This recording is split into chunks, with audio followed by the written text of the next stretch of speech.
Still on security matters, perhaps you talked about political statements.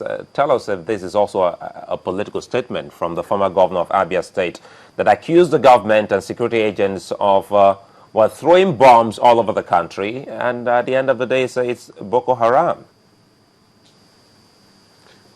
This is the point I am making, that politicians are speaking without responsibility.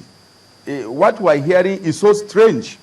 How do you, for example, imagine that somebody who has been the chief security officer of a state will come out and make outlandish statements against the security forces of his country? Now, let me make this clear to Nigerians. Some of the things we have heard and read on the pages of newspapers coming from leaders, some of them elected leaders still sitting at different levels of government, others former leaders, are so strange that if not that the armed forces of this nation are very patriotic and have sworn to lay down their lives for this nation, they will be discouraged.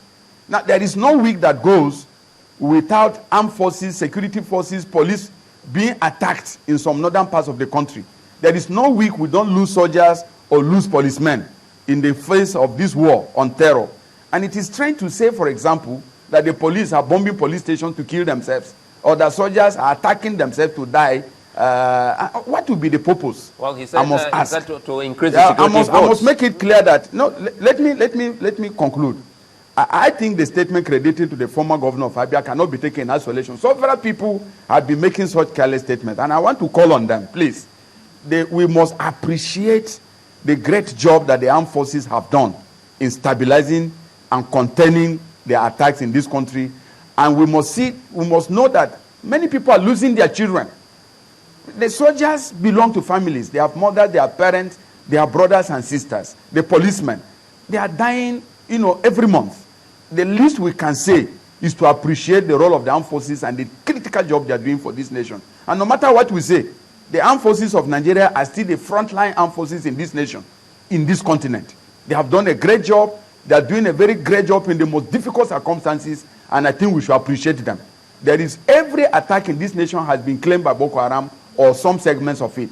For somebody to come out and make those outlandish statements against the armed forces of Nigeria is so unfortunate, it's so unpatriotic, and it was grossly irresponsible. Well, another issue we're really still on the same issue on security is, you talked about statements, perhaps, as a government. What do you do as a government? Do you call such people? If you say, well, he's been in government before, some would say, maybe he's speaking from experience, perhaps, maybe they've done that thing in the past just to increase security votes. Has he been invited? Well, let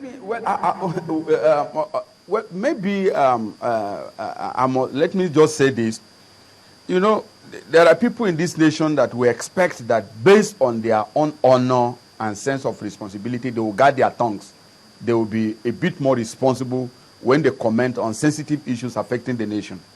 And if government was to go and start questioning those people, maybe some of them say because they anticipate that they will be invited to, again, the whole newspapers will come forward, the television stations, and then what we are trying to avoid is a situation in which government will be looked upon as if we are so insensitive or intolerant of the opposition. And so government generally maintained some stable maturity as some of these terrible statements are made. But we expect them as leaders of this nation to understand that the security of this nation is not about any particular government. It's not partisan.